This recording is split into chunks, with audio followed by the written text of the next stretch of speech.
Assalamualaikum warahmatullahi wabarakatuh. Perkenalkan, nama saya Muhammad Rizky Fatin dari kelas 11 IPA 4. Di sini saya akan mempresentasikan tentang jurnal yang saya tulis ulang yang berjudul Peran Beberapa Zat Gizi Mikro dalam Sistem Imunitas yang ditulis oleh peneliti Siswanto Budi Setiawan dan Fitra Ernawati.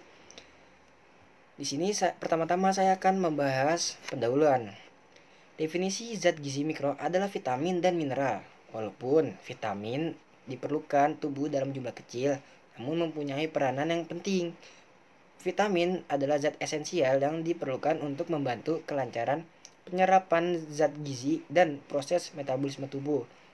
Begitu pula dengan mineral dengan jumlah yang kecil, beberapa mineral dibutuhkan tubuh untuk menjaga agar organ tubuh berfungsi secara normal. Beberapa mineral juga berfungsi sebagai koenzim dan antioksidan. Peran vitamin dan mineral sebagai antioksidan inilah yang membuat vitamin dan mineral mampu memperkuat sistem daya tahan tubuh manusia. Selanjutnya, sistem imun. Sistem imun atau sistem kekebalan tubuh adalah kemampuan tubuh untuk melawan infeksi, memindahkan kerja toksin dan faktor virulen lainnya yang bersifat antigenik dan imunogenik. Antigen sendiri adalah suatu bahan atau senyawa yang dapat merangsang pembentukan antibodi. Antigen dapat berupa protein, lemak, polisakarida, asam nukleat, lipopolisakarida, lipoprotein, dan lain-lain. Sementara itu, antigenik adalah sifat suatu senyawa yang mampu merangsang pembentukan antibodi spesifik terhadap senyawa tersebut.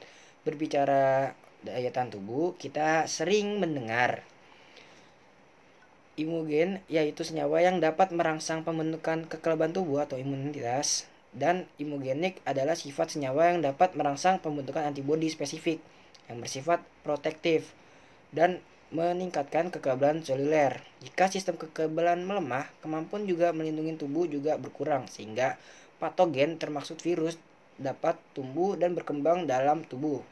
Sedangkan reaksi yang dikoordinasikan sel-sel molekul terhadap mikroba dan bahan lainnya disebut respon imun.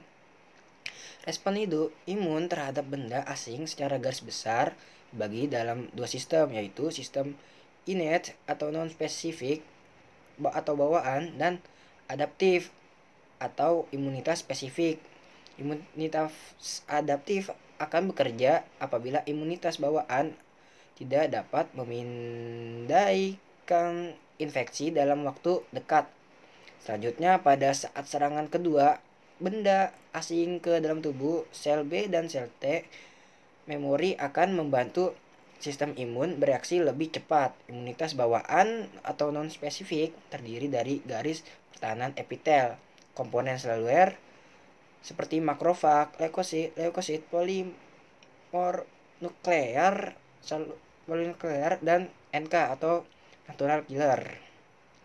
Komponen non-seluler dengan molekul marker atau pendeteksi dalam bekerja baik imunitas bawaan maupun imunitas adaptif tidak dapat dipisahkan namun saling melengkapi. Selanjutnya ada zat gizi mikro. Seperti telah disebutkan di depan bahwa zat gizi mikro meliputi vitamin dan mineral. Vitamin adalah komponen organik yang diperlukan dalam jumlah kecil namun sangat penting untuk reaksi-reaksi metabolik di dalam sel serta diperlukan untuk pertumbuhan normal dan pemeliharaan kesehatan. Beberapa vitamin berfungsi sebagai koenzim yang bertanggung jawab terhadap berlangsungnya reaksi-reaksi kimia yang esensial. Sebagian besar koenzim terdapat dalam bentuk aponzim, yaitu vitamin yang terikat dengan protein. Mineral, terutama mineral mikro, terdapat dalam jumlah sangat kecil di dalam tubuh, namun mempunyai peranan penting untuk kehidupan dan kesehatan. Salah satu peranan penting dari vitamin dan mineral tersebut yaitu dalam mempertahankan sistem kekebalan tubuh. Perlu diketahui bahwa sebagian besar vitamin dan seluruh mineral tidak dapat disintesa oleh tubuh sehingga harus diperolehkan dari makanan terutama buah, sayur, dan panganan hewani. Untuk memenuhi kebutuhan vitamin dan mineral ini, maka diperlukan konsumsi makanan yang seimbang dari dan beragam. Dalam kenyataannya, pada kondisi tertentu, tidak semua vitamin dan mineral yang berasal dari makanan dapat dikonsumsi untuk memenuhi kebutuhan. Maka kondisi seperti ini dapat dipengaruhi dengan konsumsi suplementasi vitamin dan mineral.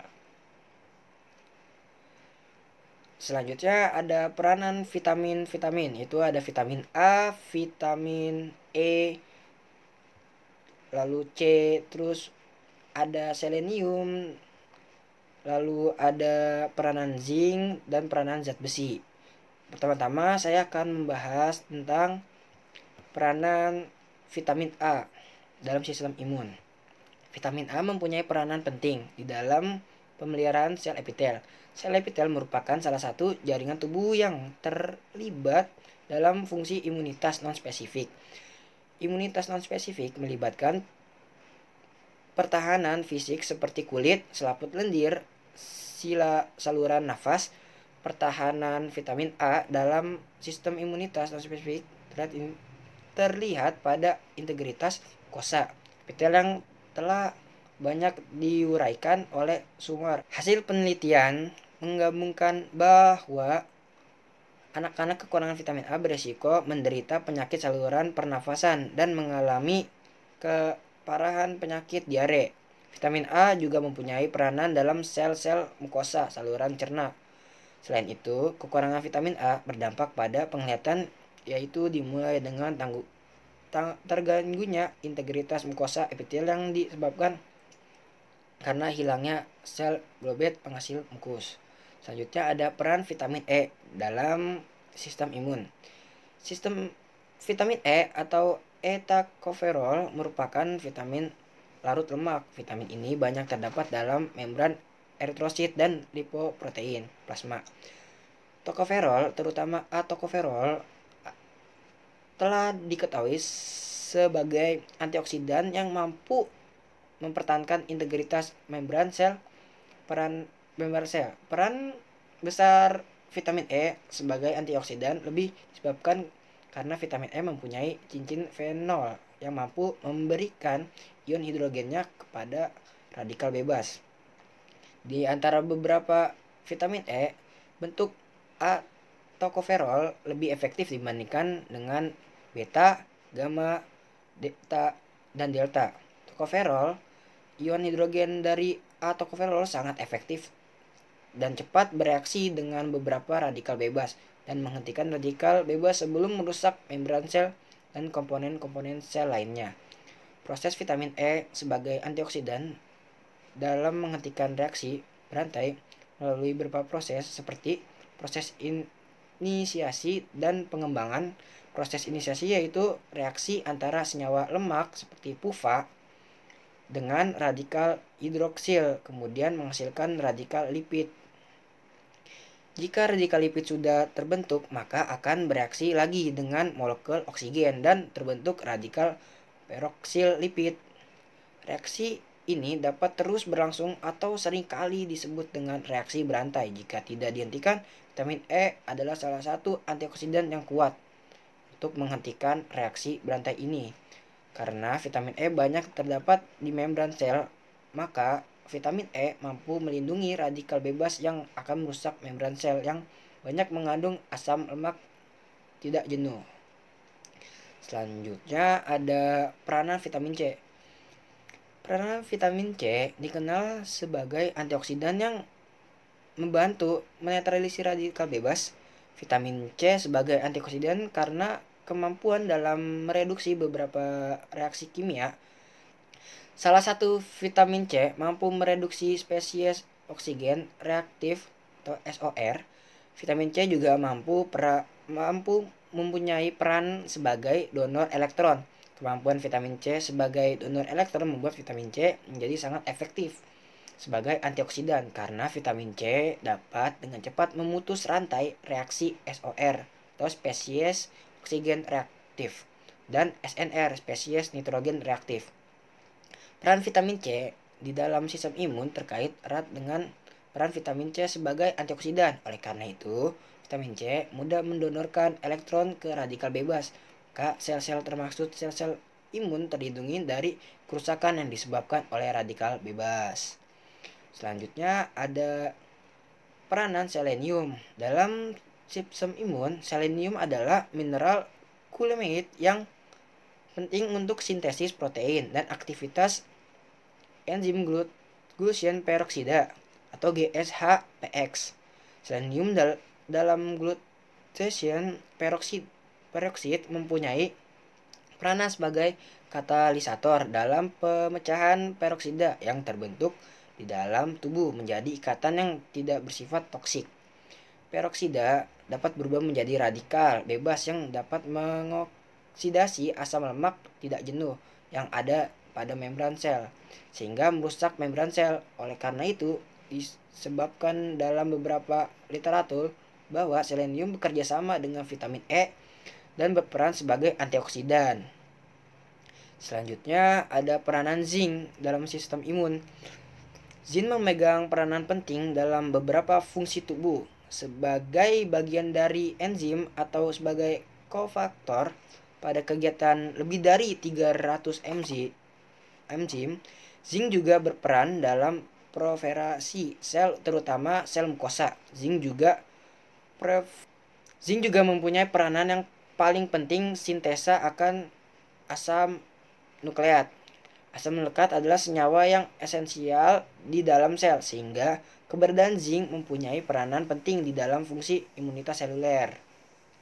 Peranan tersebut telah dibuktikan bahwa kekurangan zinc menurunkan aktivitas sel natural killer CD4+ dan CD8+ juga menurunkan proliferal limfosit.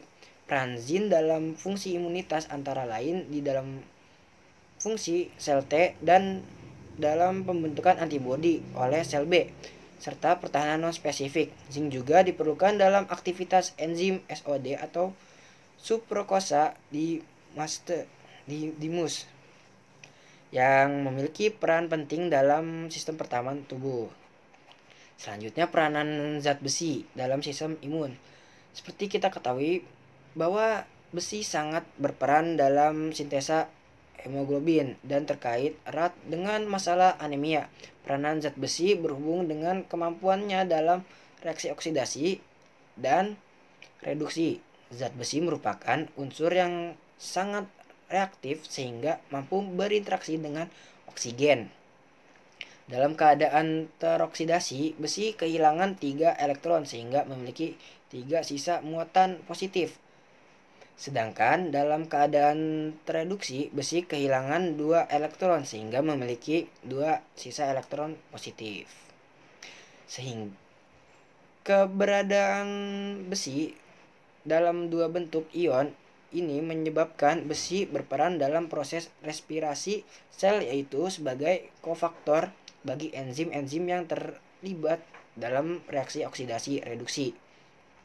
Aktivitas SOD atau superoksida dimutase dan katalase bergantung pada zat besi ini. Antioksidan enzimatis bekerja dengan mencegah terbentuknya senyawa radikal bebas baru. Sebagian besar zat besi berada dalam hemoglobin. Hemoglobin di dalam darah membawa oksigen dari paru-paru ke seluruh tubuh jaringan dan membawa kembali karbon dioksida dari seluruh sel ke paru-paru untuk dikeluarkan tubuh. Selain itu, zat besi juga berperan dalam imunitas dan pembentukan sel-sel limfosit. Di samping itu, 2 protein pengikat besi yaitu transferin dan lactoferrin dapat mencegah terjadinya infeksi dengan cara memisahkan besi dari mikroorganisme karena besi diperlukan oleh mikroorganisme untuk berkembang biak. Nah, kesimpulan dari jurnal ini adalah kecukupan zat gizi terutama vitamin dan mineral sangat diperlukan dalam mempertahankan sistem kekebalan tubuh yang optimal karena sebagian besar vitamin dan seluruh mineral tidak dapat disintesa oleh tubuh. Maka konsumsi makanan yang beragam dan sering sangat diperlukan, utamanya sumber vitamin mineral seperti buah, sayur, dan pangan hewani. Beberapa vitamin dan mineral mempunyai peran sebagai antioksidan yang sangat mempengaruhi kualitas hidup manusia. Di antaranya adalah vitamin A, vitamin E, vitamin C, selenium, zat besi, dan zinc. Zat gizi ini diperlukan dalam sistem pertahanan tubuh karena perannya sebagai zat gizi antioksidan. Jadi sekian dari saya. Terima kasih telah menonton video ini. Wassalamualaikum warahmatullahi wabarakatuh.